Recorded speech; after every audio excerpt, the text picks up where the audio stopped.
Hello everyone, स्वागत है आप सभी का मेरे यूट्यूब चैनल पर। हम लोग स्पीड एंड वेलोसिटी यानी कि गति और वेग का टॉप 20 क्वेश्चन को डिस्कस करेंगे, जो कि रेलवे के लिए बहुत ही ज़्यादा इम्पोर्टेंट होगा। तो आइए शुरू करते हैं। डैश को किसी वस्तु द्वारा तय की गई कुल पथ लंबाई के रूप में परिभाषित किया जाता है, जिसे उस कुल समय अंतराल से विभाजित किया जाता है जिसके दौरान गति हुई है। क्या हो जाएगा? तत्कालिक त्वरण, औसत गति, या फिर एक समान त्वरण या तत्कालिक वेग। क्या हो जाएगा? डैश को किसी वस्तु द्वारा तय की गई कुल पथ लंबाई के रूप में परिभाषित किया जाता है, जिसे उस कुल समय अंतराल से विभाजित किया जाता है जिसके दौरान गति हुई है। ठीक है, क्या हो जाएगा हमारा? औसत गति। ठीक है, तो औसत गति को किसी वस्तु द्वारा तय की गई कुल पथ लंबाई के रूप में परिभाषित किया जाता है, जिसे उस कुल समय अंतराल से विभाजित किया जाता है जिसके दौरान गति है। ठीक है, तो कौन सा आंसर हो जाएगा हमारा? औसत गति। एक पिंड वेग u से ऊर्ध्वाधर ऊपर फेंका जाता है। इसके ऊपर उठने की अधिकतम ऊंचाई h होगी। क्या होगा? u by G, U square by two G, या फिर u स्क्वायर बाई जी, या फिर u square by two G. तो एक पिंड वेग u से ऊर्ध्वाधर ऊपर फेंका जाता है, तो इसके ऊपर उठने की अधिकतम ऊंचाई h क्या होगा? तो क्या हो जाएगा? u स्क्वायर बाय टू जी। ठीक है, u स्क्वायर बाय क्या हो जाएगा? टू जी। किसी ऑब्जेक्ट को, अगर किसी वस्तु को u वेग से ऊपर की ओर फेंकते हैं तो अधिकतम ऊंचाई अगर निकालना होगा h बराबर, तो क्या हो जाएगा? u स्क्वायर बाय टू जी। किसी गतिमान पिंड के लिए विस्थापन तथा दूरी का आंशिक अनुपात क्या होता है? सदैव एक से कम, सदैव एक के बराबर, या फिर सदैव एक से अधिक, या एक के बराबर अथवा एक से कम। ठीक है, क्या हो जाएगा? किसी गतिमान पिंड के लिए विस्थापन तथा दूरी का आंशिक अनुपात क्या होता है? क्या होगा? एक के बराबर अथवा कम। ठीक है, किसी गतिमान पिंड के लिए विस्थापन तथा दूरी का जो आंशिक अनुपात होगा, ठीक है, विस्थापन और दूरी का जो आंशिक अनुपात होगा वो क्या होगा आपका? एक के बराबर अथवा कम। ठीक है, एक के बराबर अथवा कम। यदि किसी पिंड का विस्थापन समय के वर्ग के अनुक्रमानुपाती है तो वह वस्तु गमन करती है। एक समान वेग से, एक समान त्वरण से, बढ़ते त्वरण से, घटते त्वरण से। यदि किसी पिंड का विस्थापन समय के वर्ग के अनुक्रमानुपाती है। ठीक है, यदि किसी पिंड का विस्थापन क्या है? समय के वर्ग के अनुक्रमानुपाती है तो वस्तु गमन करती है एक समान त्वरण से। ठीक है, यदि किसी पिंड का विस्थापन समय के वर्ग के अनुक्रमानुपाती है तो वस्तु कैसे गमन करेगा? एक समान त्वरण से। यदि किसी पिंड का विस्थापन समय के वर्ग के अनुक्रमानुपाती है तो वह वस्तु गमन करती है एक समान त्वरण से। v और t ग्राफ द्वारा घेरा गया क्षेत्रफल किसी भौतिक राशि को निरूपित करता है जिसकी मात्रक है। v और t यानी वेग, वेलोसिटी और टाइम। ठीक है, वेग और समय ग्राफ द्वारा घेरा गया क्षेत्रफल किसी भौतिक राशि को निरूपित करता है जिसका मात्रक क्या हो जाएगा? मीटर स्क्वायर, या मीटर, या फिर मीटर क्यूब, या फिर मीटर पर सेकंड। तो क्या हो जाएगा? मीटर। ठीक है, क्यों? क्योंकि ये क्या करता है? वेग और समय द्वारा घेरा गया क्षेत्रफल किसी भौतिक राशि को निरूपित करता है। तो कौन से भौतिक राशि को? विस्थापन को निरूपित करता है। ठीक है, तो उसका मात्रक क्या हो जाएगा? मीटर। दिए गए v और t ग्राफ से एक निष्कर्ष निकाल सकते हैं कि पिंड, ग्राफ आपका गिवन है, ठीक है, इस इस ग्राफ में v और t का ग्राफ दिया हुआ है, तो इससे क्या निष्कर्ष निकाल सकते हैं कि एक समान वेग से गतिमान है, या एक समान त्वरण से गतिमान है, या बढ़ते त्वरण से गतिमान है, या घटते त्वरण से गतिमान है। तो क्या हो जाएगा आपका? एक समान वेग से गतिमान है। ठीक है, एक समान वेग से गतिमान। चार कार है। ठीक है, चार कार है ए बी सी डी। ठीक है, चार कार है ए बी सी डी। अब इसमें से क्या बोला जा रहा है? किसी समतल सड़क पर गति कर रही है, इनके द्वारा समय ग्राफ में दर्शाए गए सही कथन चुनिए। ठीक है, इसका ग्राफ दिया हुआ है आपको। ठीक है, ये आपका ग्राफ दिया हुआ है, इसका क्या करना है? 4 क्या है? ए बी सी डी किसी वस्तु सड़क पर गति है, तो इसमें से समय ग्राफ द्वारा क्या दर्शाया गया? सी देखिए, सी क्या है? दूरी के पास है, यानी सी के पास दूरी अधिक होगा, समय कम होगा। ठीक है, जो जिसके पास रहता है उसके पास वो अधिक रहता है, यानी सी अगर दूरी के पास, डिस्टेंस के पास है, तो सी के पास क्या होगा? डिस्टेंस अधिक होगा, टाइम कम होगा। ठीक है, इसलिए सी का स्पीड क्या होगा? सबसे अधिक होगा, क्योंकि सी के पास सबसे अधिक दूरी होगा और सबसे कम टाइम होगा। ठीक है, तो स्पीड अधिक होगा, और सबसे कम स्पीड किसका होगा? बी का, क्यों? क्योंकि बी के पास क्या होगा? दूरी कम होगा और टाइम अधिक होगा। तो इस कंडीशन में बी का दूरी क्या हो जाएगा आपका? बी का स्पीड क्या हो जाएगा? सबसे कम, और सी का स्पीड क्या हो जाएगा? सबसे अधिक।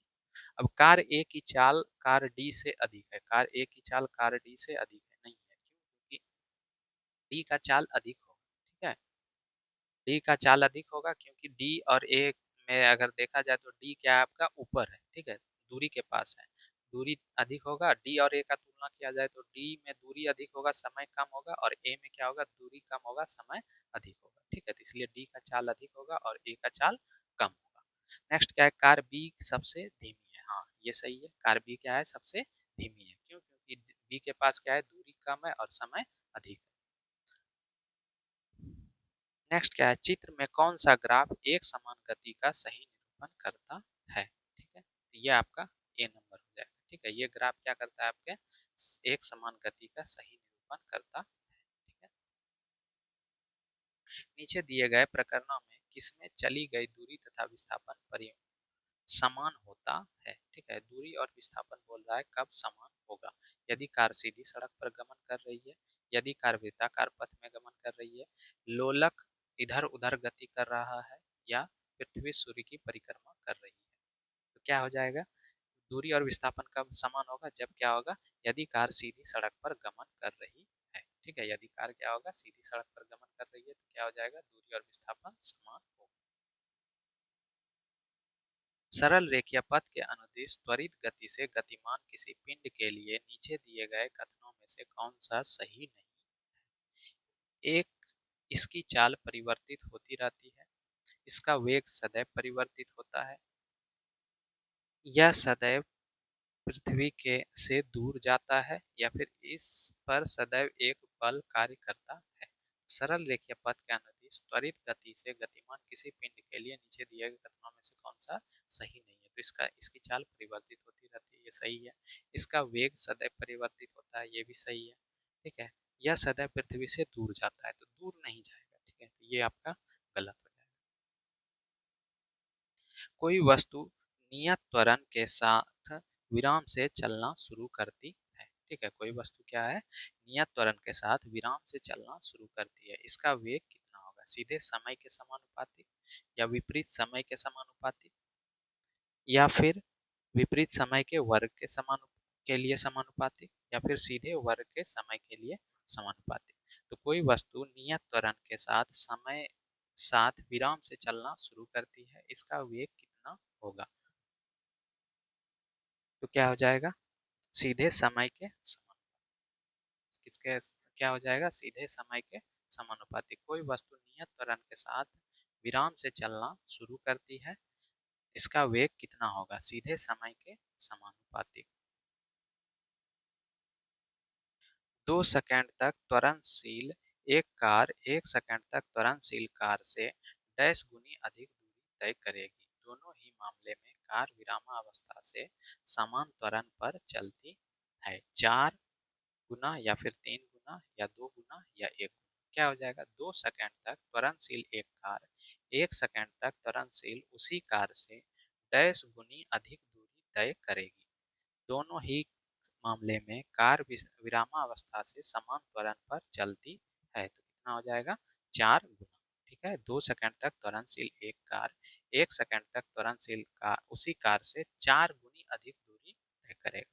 ठीक है, क्या हो जाएगा? 2 सेकंड तक त्वरणशील कार 1 सेकंड तक त्वरणशील उसी कार से 4 गुनी अधिक दूरी तय करेगा। एक सुबह जल्दी कोई यातायात न होने पर सड़क पर राहुल ने साइकिल द्वारा लाल किले से अपने निवास स्थान तक तय की गई कुल दूरी तथा घर पहुंचने तक का कुल समय नोट किया। तब वो इस जानकारी से क्या गणना कर सकते हैं? वेग का, चाल का, या फिर त्वरण का या विस्थापन का। तो एक सुबह जल्दी कोई यातायात ना होने पर सड़क पर राहुल ने साइकिल द्वारा लाल किले से अपने निवास स्थान तक समय की निवास स्थान तक की गई कुल दूरी तथा घर पहुंचने तक का कुल समय नोट किया। तो तब जानकारी से क्या गणना किया जा सकता है? तो किसका गणना किया जा सकता है? चाल का। ठीक है। जब एक सुबह जल्दी कोई यातायात ना होने पर सड़क पर राहुल ने साइकिल द्वारा लाल किले से अपने निवास स्थान तक की गई कुल दूरी तथा घर तक पहुंचने में कुल समय नोट किया, तब इस जानकारी से क्या गणना किया जा सकता है? चाल का। नकारात्मक त्वरण निम्न में से किसकी दिशा के विपरीत होता है? किसके विपरीत होता है? वेग का, गति का, या फिर बल का, या फिर दूरी का। तो नकारात्मक त्वरण किसकी दिशा के विपरीत होता है? वेग का। ठीक है। नकारात्मक त्वरण किस निम्नलिखित में से किसकी दिशा के विपरीत होता है? वेग का। यदि किसी वस्तु द्वारा तय की गई दूरी शून्य है तो वस्तु का विस्थापन कितना होगा? तो वस्तु का विस्थापन कितना हो जाएगा? ऋणात्मक, शून्य, या फिर धनात्मक, या शून्य हो भी सकता है, नहीं भी हो सकता है।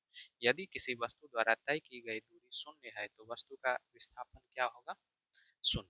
ठीक है। यदि किसी वस्तु द्वारा तय की गई दूरी क्या होगा? शून्य हो तो वस्तु का विस्थापन कितना होगा? शून्य होगा। विस्थापन के परिवर्तन की दर को क्या कहते हैं? विस्थापन की परिवर्तन की दर को क्या कहते हैं? त्वरण, गति, या फिर दूरी, या वेग।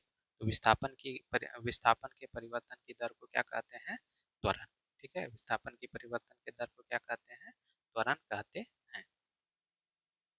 किसी पिंड का वेग समरूप कहा जाता है जब वेग का सिर्फ मान नियत हो, या वेग का सिर्फ दिशा नियत हो, या फिर वेग का मान और दिशा दोनों नियत हो, या वेग का मान और दिशा दोनों परिवर्तनशील हो। तो किसी पिंड का वेग समरूप कहा जाता है जब, कब कहा जाता है?